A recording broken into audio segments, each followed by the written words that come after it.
Over the last 7 years, Coca Cola has spent an average of $4 billion a year on advertising worldwide, aside from 2020, with only about $2.8 billion spent. Spending in the United States alone accounts for over 20% of that cost, for a total of $816 million in 2019. So why does Coca Cola invest billions in advertising each year? To sell their product? No, not to sell you their products, but to sell an idea of happiness, harmony, and togetherness. However, some argue that this narrative is a distraction from the disturbing history of cocaine. The company faces serious accusations, including causing diseases, contributing to droughts, engaging in exploitation, and much more. In this journey through Coke's extensive history spanning 3 centuries, we'll explore how Coca-Cola became one of the most recognized brands globally and at what cost.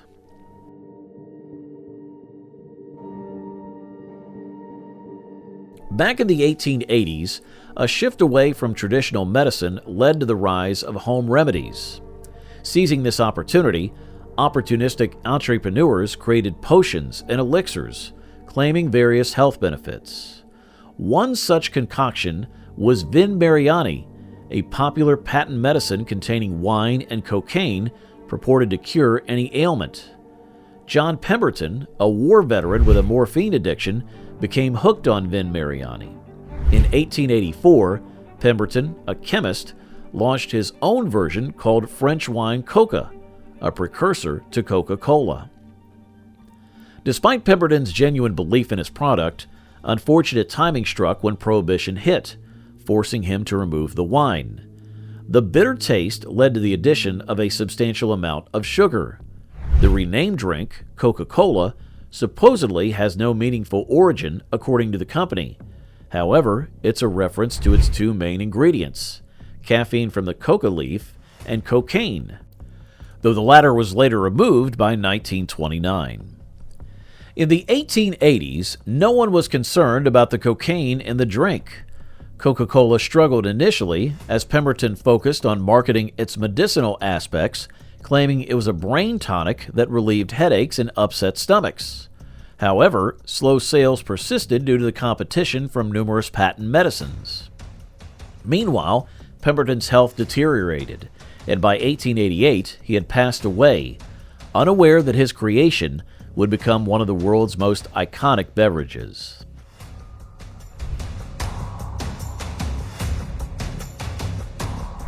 Just before Pemberton's death, he sold the company to an ambitious workaholic named Asa Candler for $2,300. Candler, eager to gain full control, started buying out outstanding shares, some of which were later found to have forged signatures in the documents. The exact details remain unclear as Candler burned early company records, likely to cover his tracks. Despite these issues, by the 1890s, Asa Candler had taken charge of Coca-Cola. Initially, Coca-Cola wasn't very popular, so Candler embarked on an extensive marketing campaign. They adorned the town with Coke-branded banners, billboards, and placards, even painting the logo on barns. One marketing strategy involved sending free coupons to top customers of every pharmacy in the area, aiming to create lifelong customers through a free trial. The original approach of marketing Coca-Cola as a medicine was later abandoned in favor of positioning it as a tasty, relaxing drink for everyone. This shift helped disassociate Coca-Cola from the increasingly scrutinized patent medicine industry. The mass marketing strategy proved successful, and Candler reinvested heavily in advertising, even enlisting movie stars and athletes to endorse the drink.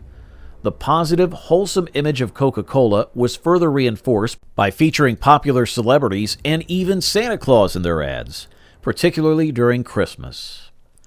Coca-Cola pioneered several marketing strategies, such as using attractive women known as Coca-Cola girls and utilizing statistical analysis to optimize ad placement in supermarkets.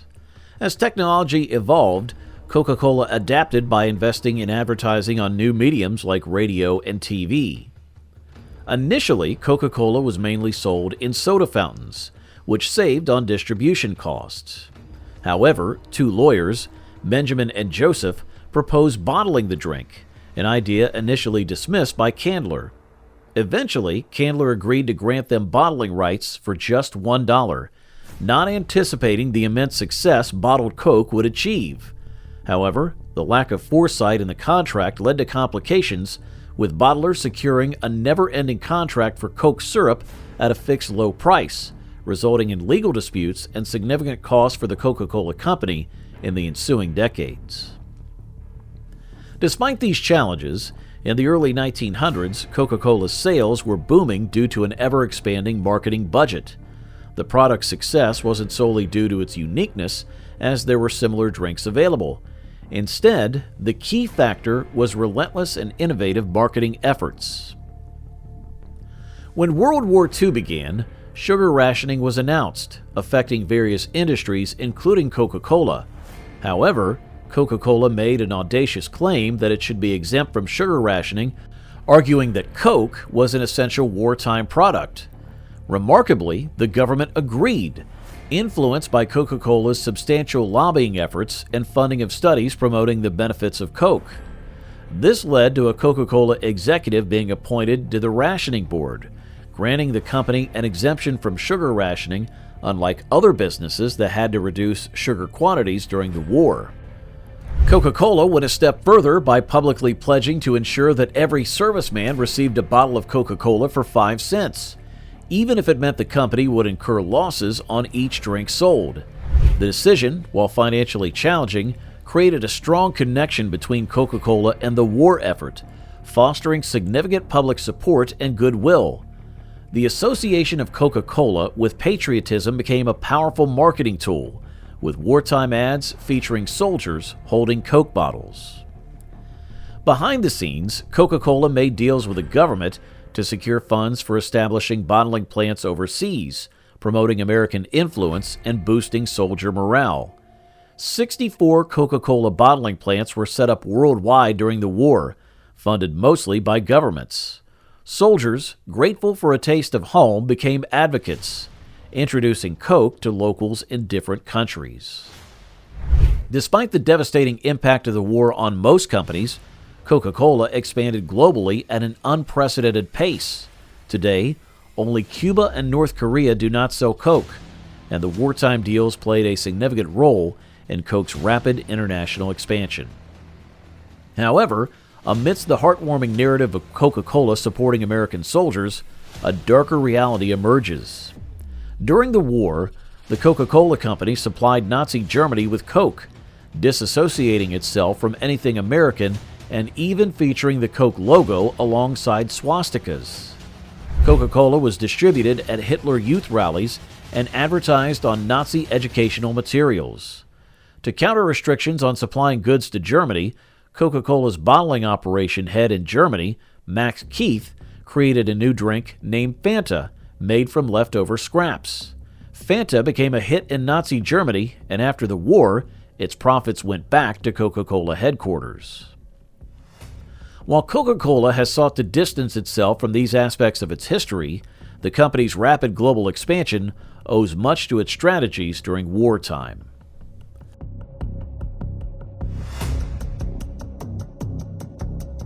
While Coca-Cola often emphasizes the secrecy of its drink formula, which is said to be locked away in a high-security vault, the reality is that the formula is publicly available on Wikipedia.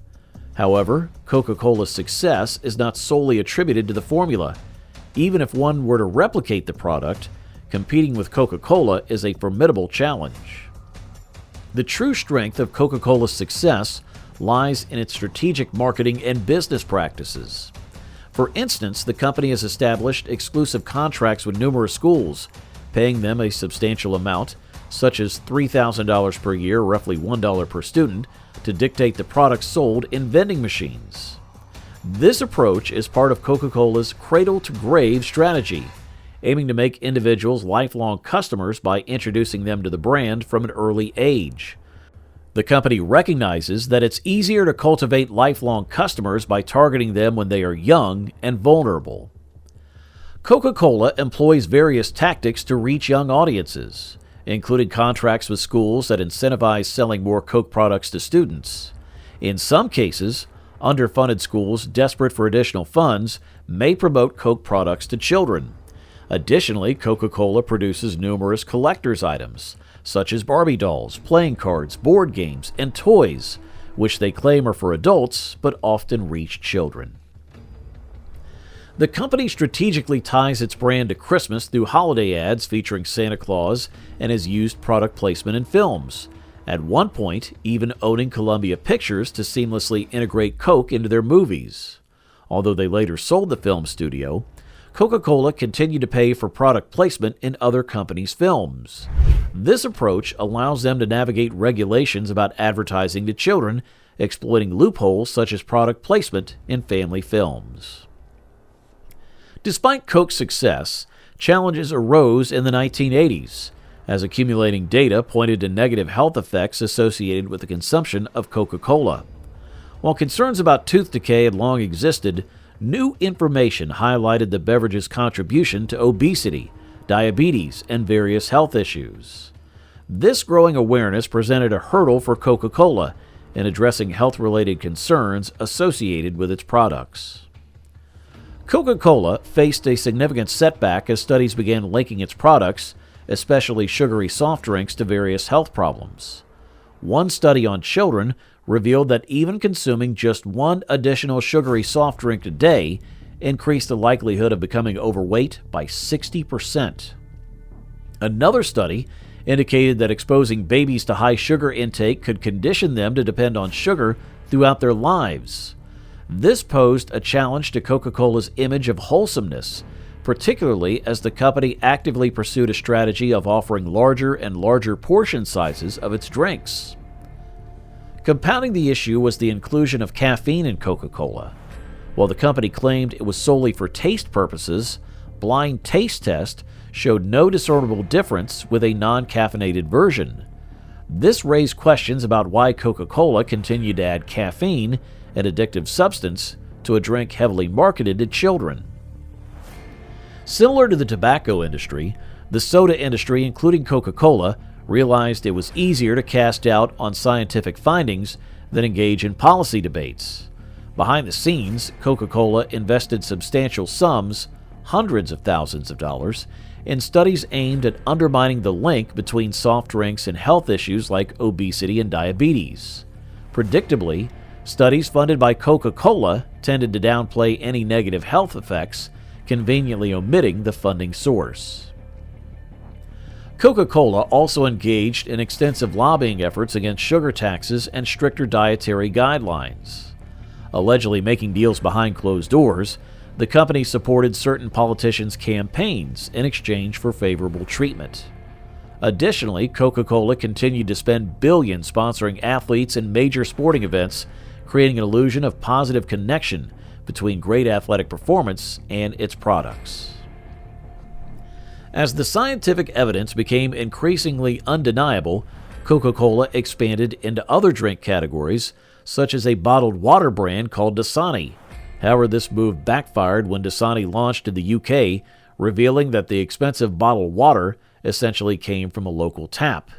Despite Coca-Cola's explanation of a purification process, it was discovered that a bad batch of minerals had contaminated the water. Consequently, 500,000 bottles had to be withdrawn from shops due to safety concerns, leading to accusations of Coca-Cola selling expensive, contaminated tap water in its attempt to produce a seemingly healthy drink. Coca-Cola faced severe contamination problems in the late 1990s and early 2000s. In Belgium, children fell ill after consuming Coca-Cola products, leading to a recall of all Coke products. France reported over 100 people getting sick from contaminated Coke, resulting in a temporary ban on its products. The company's slow response to these issues and accusations of not taking the problem seriously further damaged its reputation. In India, Coca-Cola was accused of contaminating groundwater with wastewater, affecting the environment, local animals, and farmers' livelihoods. The Center for Science and Environment in New Delhi reported finding pesticides in both Coke and Pepsi, suggesting potential health risks. Local residents in affected areas reported adverse impacts on water quality, animal life, and their own well-being.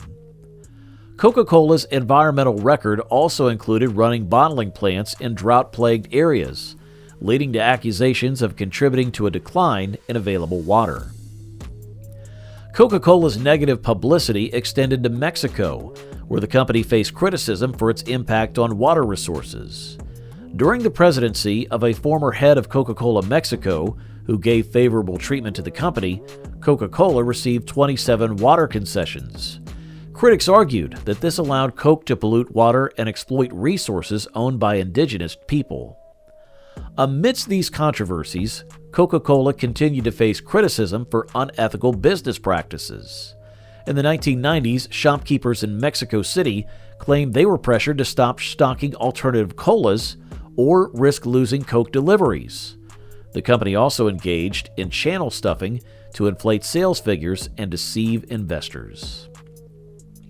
In 2003, the Stop Killer Coke campaign alleged that Coca-Cola was involved in the murder of union members working in Coke bottling plants in Colombia. While the company denied the accusations, numerous unionized workers had been killed or received death threats since 1989. Lawsuits were filed against Coca-Cola, alleging involvement in violence against union leaders and workers in Colombia and Guatemala. Coca-Cola argued that the Guatemalan plant was independently owned and they had no knowledge of the incidents. Despite Coca-Cola's efforts to present a wholesome image, deeper investigations into its past revealed ethical disasters. Asia Candler, a pivotal figure in Coca-Cola's history, once expressed disturbing views on child labor. While acknowledging that business is brutal and many criticisms apply to competitors as well, Coca-Cola faced significant backlash for changing the taste of its drink, perhaps the most significant public outcry in its history. Coca-Cola had multiple opportunities to buy Pepsi's business, including an offer for only $50,000 in 1933, but Coca-Cola declined. Instead, they attempted to sue Pepsi for using the term cola in their ads, alleging an attempt to imitate Coca-Cola's products. This move backfired when Pepsi countersued, accusing Coca-Cola of anti-competitive tactics aimed at building a monopoly. The courts ruled that cola was a generic term that anyone could use.